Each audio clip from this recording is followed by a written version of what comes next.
এই রায়ের প্রতিবাদে আগামীকাল সারা বাংলাদেশে সকাল সন্ধ্যা শাটডাউন পালিত হবে।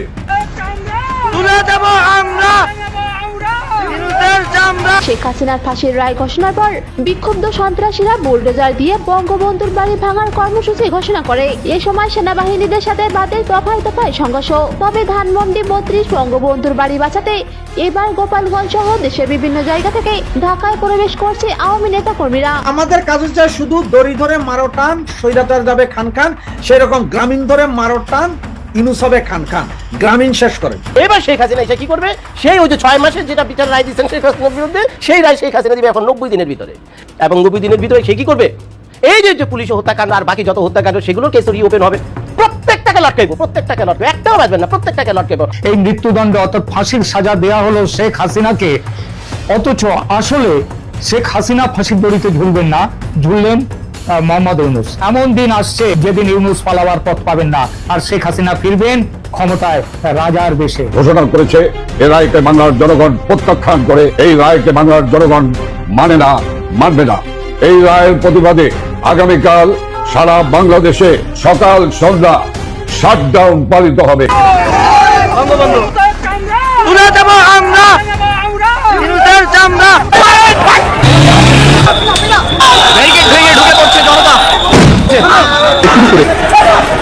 ধানমন্ডি ৩২ ঘিরে উত্তেজনা তুঙ্গে। শেখ হাসিনার ফাঁসির রায় ঘোষণার পর বিক্ষুব্ধ সন্ত্রাসীরা বুলডোজার দিয়ে বঙ্গবন্ধুর বাড়ি ভাঙার কর্মসূচি ঘোষণা করে। এ সময় সেনাবাহিনীদের সাথে বাদের দফায় দফায় সংঘর্ষ। তবে ধানমন্ডি ৩২ বঙ্গবন্ধুর বাড়ি বাঁচাতে এবার গোপালগঞ্জ সহ দেশের বিভিন্ন জায়গা থেকে ঢাকায় প্রবেশ করছে আওয়ামী নেতা কর্মীরা। আওয়ামী লীগের কর্মীরা ঢাকা শহরের রাস্তায় নেমে এসেছেন।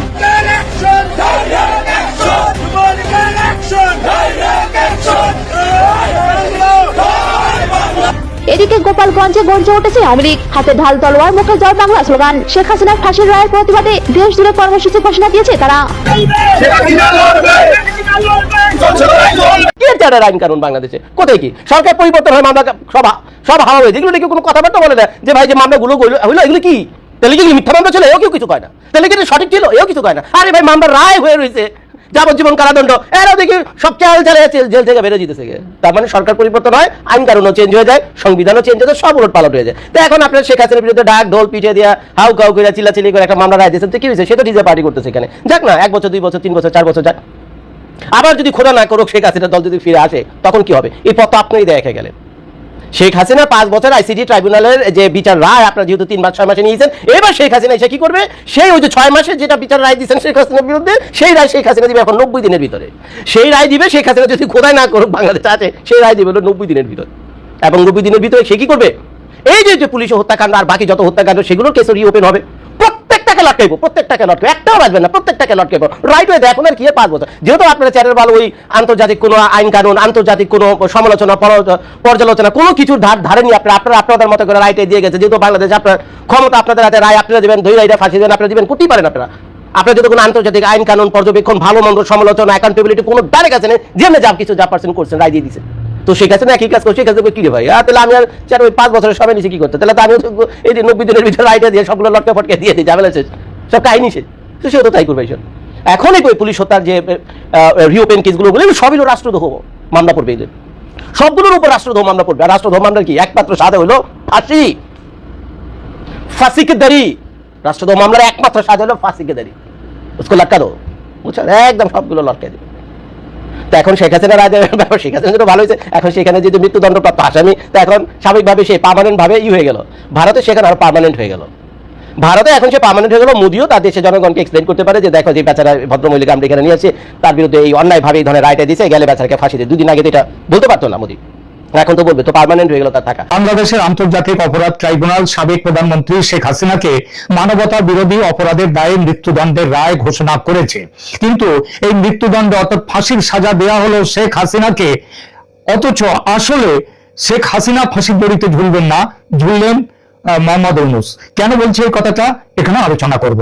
এই যে রায়টি দেয়া হয়েছে গতকাল, এটা কেবল একটি বিচারিক সিদ্ধান্ত নয়, বরং এটি বাংলাদেশের অন্তর্বর্তীকালীন সরকার এবং বিশেষত নোবেল লরিয়েট মোহাম্মদ ইউনূসের আন্তর্জাতিক সুনাম ও বিশ্বাসযোগ্যতার জন্য একটি তার উপরে একটা মারাত্মক আঘাত। বলা বাহুল্য, এই রায় বাংলাদেশের অভ্যন্তরে রাজনৈতিক ফাটল আরো চওড়া করবে এবং ইতিমধ্যে অর্থনীতি, আইন শৃঙ্খলা গোল্লায় যাওয়া, মবের দখলে যাওয়া বাংলাদেশকে যদি আরো ভয়ঙ্কর গৃহযুদ্ধের দিকে ঠেলে দেয় এই রায়, কেউ অবাক হবে না। যদিও শেখ হাসিনা বর্তমানে ভারতে নির্বাসনে রয়েছেন এবং রায় কার্যকর করা সম্ভব নয়, তবুও এই বিচার প্রক্রিয়া আন্তর্জাতিক আইন ও ন্যায় বিচারের মৌলিক নীতিগুলোকে ভয়াবহভাবে লঙ্ঘন করেছে। কিভাবে সেটা একটু দেখি। কেন এই রায়কে প্রহসনের বিচার বলা হচ্ছে, আসুন সেই প্রশ্নে যাই। আন্তর্জাতিক অপরাধ ট্রাইব্যুনালের এই বিচার প্রক্রিয়া ক্যানারি কোর্ট বা প্রহসনের বিচারের সকল বৈশিষ্ট্য বহন করছে। কাকে বলা হয় প্রহসনের বিচার? তার মূল লক্ষণগুলো হলো রায় আগে থেকে নির্ধারিত থাকা, নিরপেক্ষতার অভাব, আইনি প্রতিনিধিত্বের অধিকার থেকে বঞ্চিত করা, প্রমাণ দমন করে দেওয়া, প্রমাণ নষ্ট করা এবং যথাযথ প্রক্রিয়ার লঙ্ঘন করা, এগুলো হচ্ছে প্রহসনের বিচারের লক্ষণ।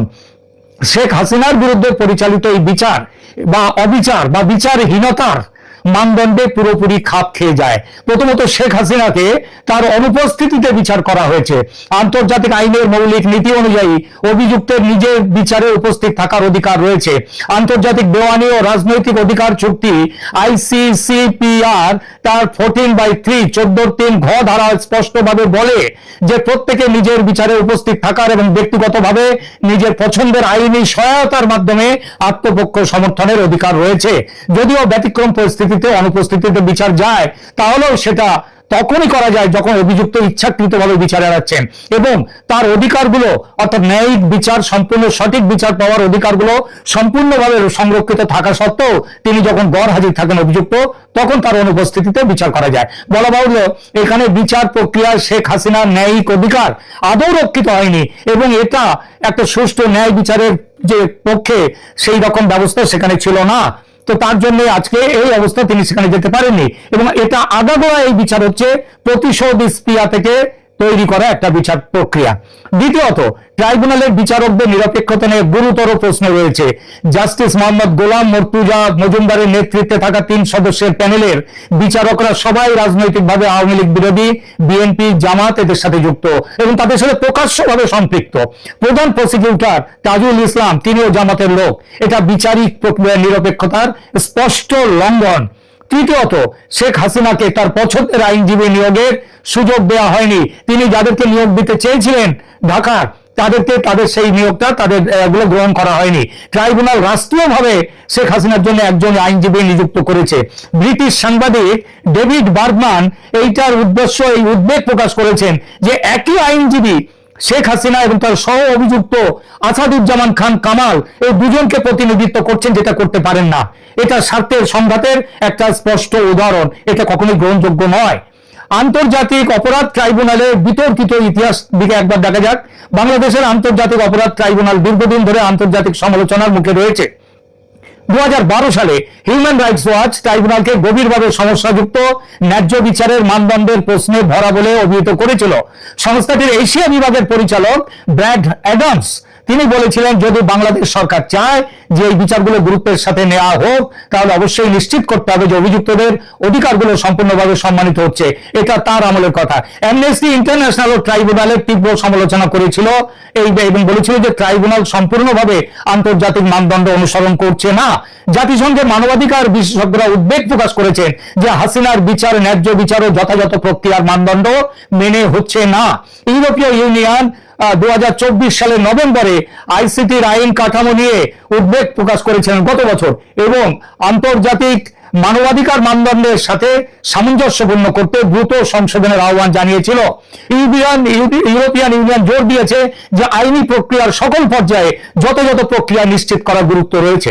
সবচেয়ে বড় কথা, 71 যুদ্ধ অপরাধের বিচারে গঠিত ট্রাইব্যুনালের ক্ষমতা বাড়িয়ে যেভাবে জুলাই আন্দোলনকে যুক্ত করেছে এই অনির্বাচিত সরকার, যখন সংসদ নেই দেশে, এই অন্তর্বর্তী সরকার এই ক্ষমতা নেই, এই প্রক্রিয়াটি পুরো আইন বিরুদ্ধ।